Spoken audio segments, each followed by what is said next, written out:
Hey guys, Mark here with North of the Wall Garage. Today we're going to be installing and then removing the factory roof rack that is an option on the 2024 GX550 Overtrail and Overtrail Plus. Here's the roof rack that we will be installing and then subsequently removing.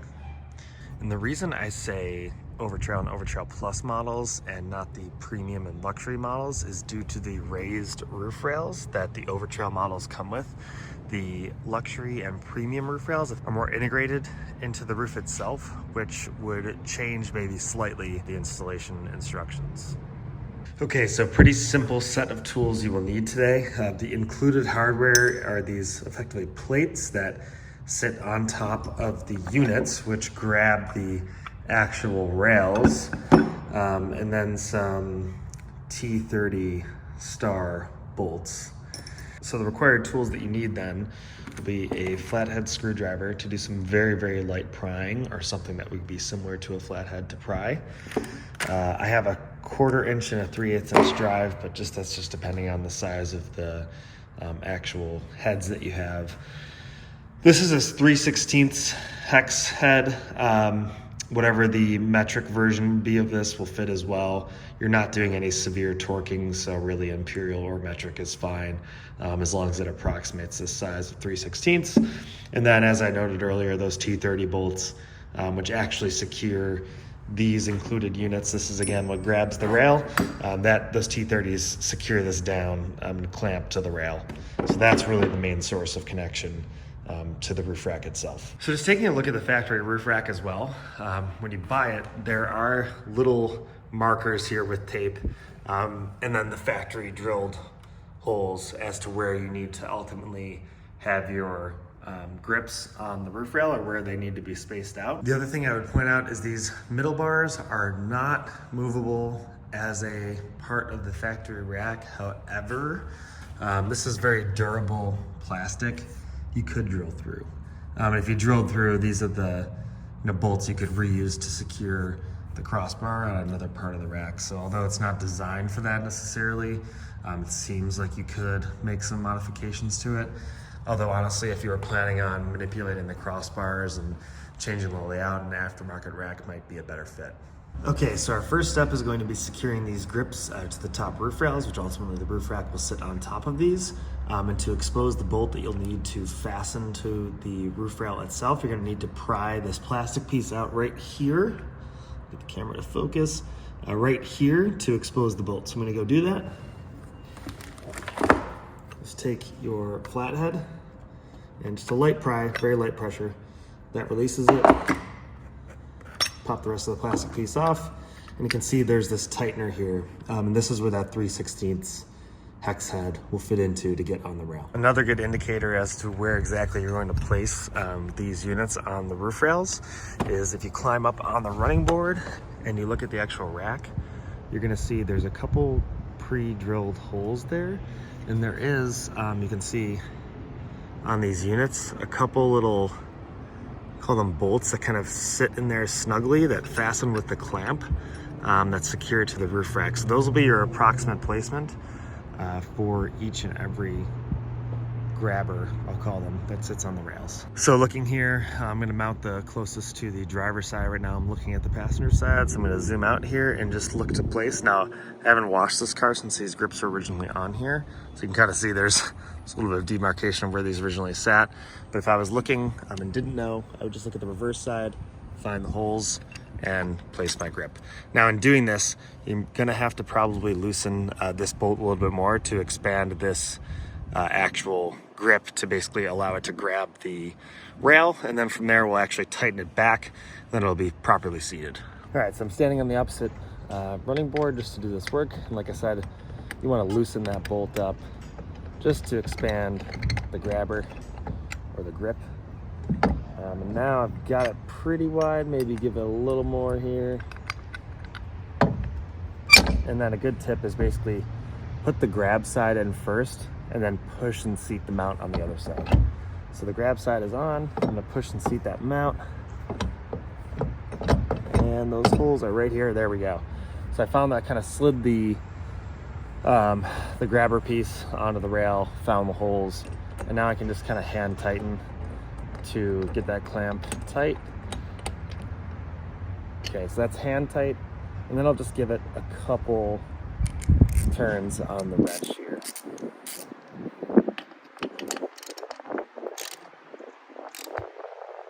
There's an indicator basically of where the bolt should be positioned in order to ensure that the unit is tight. So basically, once I'm starting to feel a lot of resistance and I see that bolt lining up with the image, that should be tight enough. And you can see this is the indicator that shows that, you know, this is the ultimate position that you want the bolt to be in. So you'll see these little arrows, and you'll line up these teeth with the arrows. Once you've tightened this sufficiently and you're starting to feel resistance, line the teeth up with the arrows, and that's good enough. So I'm going to find those holes again on the inside of the roof rail towards the back on the driver's side, and then get this clamp on there. The other thing that I think is worth noting is that each one of these units is actually distinguished about its position. There's a little indicator there. See if we can get it to line up on the camera. See, it says FRLF. So front rail, left front, I believe that would be. So this will be the driver left front side. Originally I put the wrong one on there. I forgot about the markings. So now I'm going to put the correct one there in that position.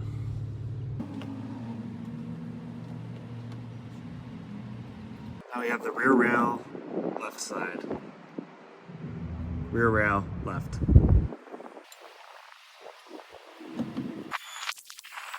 Okay, the left side is nice and tightened down, ready to go. Now we're just going to repeat the process on the right side. So I have my front rail right side.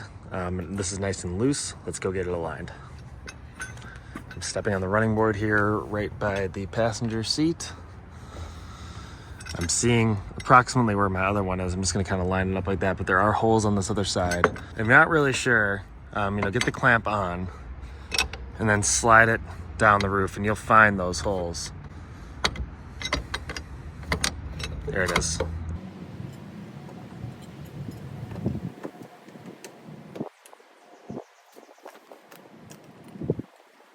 So just wanted to show you these plastic covers sort of act as a weather cover to cover basically this bolt, the exposed bolt there, which of course tightens the anchors to the roof rail. So place these over each and every side, and they're also labeled. So this is front rail, left front, right, or left side, sorry, front rail, left side. So driver's side effectively is just going to place this on there, and there's a little bit of like a metal slot here. So you can see, you just line up the metal slot. This might be a two-hand operation. We'll see, a little bit difficult to film it. But you just line up the slot, push it through, and it'll secure. Okay, so you can see this plastic cover is fully on. Now I'm just going to do the other three. Now the front right, rear right. Okay, so all of my anchors are fully on and sitting. If there's a slight gap when you put that plastic panel on, I'm going to show you one where there is, like this, and it's not sitting flush. I'll show you what a flush one looks like this. That's totally flush. You might just need to loosen up the bolt holding this on. I might have over tightened it, and basically it's sitting too tight on the rail, and I can't get this plastic sleeve onto the cover properly. The other side looks fine, but little gap there still as well. So I'm just gonna back this out, slightly loosen it, and then just put this plastic cover back on. Okay, so with all four anchors on, now it's time to get the actual rack on. The one thing I'll say, this rack is not heavy, but it does require two people to get it on. There really is not a convenient place to place this by oneself on the GX550. The old 460 with the barn door rear, you could have potentially stepped on the rear bumper and sort of placed it yourself. But with the conventionally opening trunk now, it opens up. You can't stand there and place the rack on. So you really need to have two people on either side carefully place the rack on the top of the vehicle. As I said before, the rack isn't especially heavy, but it is cumbersome in the way that the doors open and the trunk opens. You definitely need two people to be able to lift it. So I have an assistant today. Currently also I have it facing the wrong way, so you will face it, the front side is the wide side. So the way that we're gonna do this is basically feed it from the rear and push it to the front. And we're gonna kind of carefully slide it along that rail until it's properly seated into its position. So you can see the holes here that will line up with the anchors that we already have mounted on the roof rail.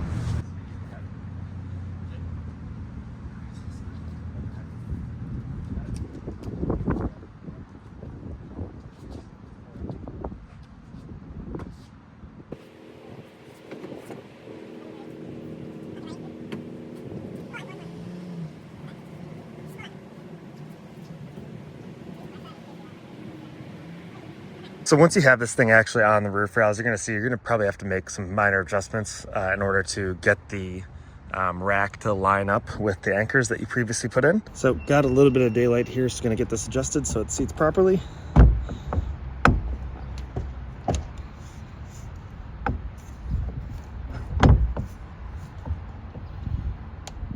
There we go. That is lined up with the bolt holes. What you'll also notice is on some of these anchors, there is a pin and then there's a hole actually underneath on the rack. So make sure that pin is properly seated in that hole. Lastly, you may have to pop the covers off and make some adjustments. The plastic sliders, I believe, will come back on. So perhaps it's actually best to get this settled and adjusted basically along the rail so that the pins fit in the holes in the rack. But again, that just micro adjustment at the end, just pop the plastic cover off, slide the anchor to where you might need it to be. Perhaps you just put it an inch or so off and then get it aligned with that hole and retighten. So the last step here is you're going to take basically what amounts to a long washer, your two T30 bolts and a T30 socket, and place them, align them with the holes on top of the rack, and then fasten down. So you can see I have my long washer aligned with the holes on top, and now I'm going to put my bolts in and fasten. It does make life easier if you have a socket style screwdriver just to get those bolts in quicker, and then you can tighten with a socket wrench.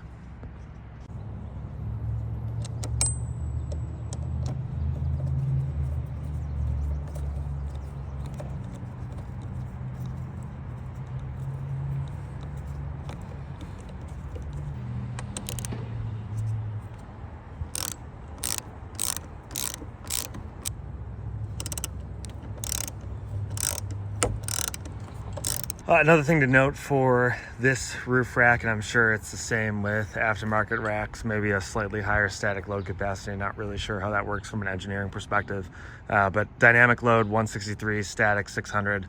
Not sure if you can get more out of aftermarket, or that's just the limitation of the car. Thinking likely just the limitation of the structural rigidity of the vehicle. So 3 more washers and then 3 more sets of bolts, and that roof rack is installed. Okay, so that's the installation done. Now we'll record the removal. It's the same process in reverse. So you're gonna need a friend to get that top rack off and walk it off the car. But otherwise, it's exactly what we did, just in reverse, and we'll play that now. So just to review again, you're gonna need a T30 socket wrench, a 3/16 or metric equivalent for a hex head, flathead screwdriver, and that's it. So you're going to start the removal process by identifying each area where there are the 2 T30 bolts holding the rack down to the anchors on the rail. And those T30 bolts will come out fairly easily. I have a 1/4-inch drive. That's more than enough to get those bolts out. All right, so I have my T30. Just going to break these bolts and get them loose. They're not too hard from the factory. I have removed this rack previously to this video, but they're not super torqued in or anything, so it's not nothing you need to worry about.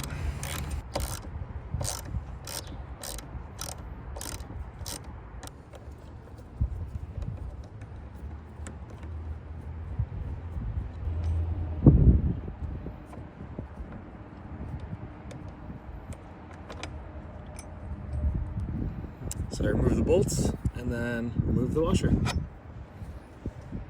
So you're then going to complete that for the 3 other anchor points. So across the way on the rear,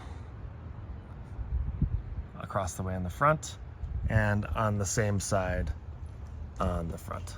So I think the best way to do this is have one person on either side of the vehicle. Effectively put your hands up against the rail and simply shuffle your way to the rear of the vehicle until the roof rack has completely cleared the car. Once it's cleared the car, just bring it down, and it's pretty light for one person to just carry off into storage from there.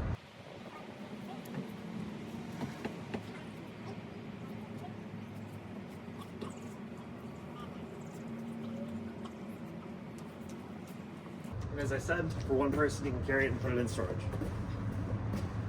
Hard part's done. From here, we're just gonna pry off each of these plastic covers on the roof anchors, the roof rail anchors. Then we're gonna undo the hex bolt inside to basically release the clasp from the roof rail and pull each anchor off, and you're done.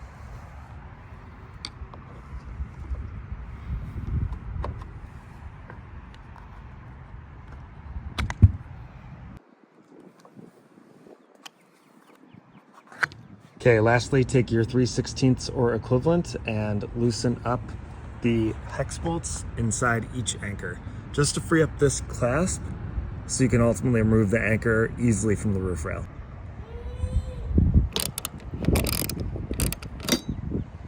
Okay, I loosened that a little bit more just with the socket in my hand, and you can see I can move this clasp freely. So just gonna angle it to get off the rail, click it back, and that's it. My anchor's off. It's a relatively straightforward process, a couple idiosyncrasies, and definitely need two people to get the rack off and on the roof, but otherwise pretty darn simple. So hope this video was helpful. Thanks again for watching. Plenty more GX550 content on the way, so please like and subscribe if you found this video helpful. Thanks, see you soon.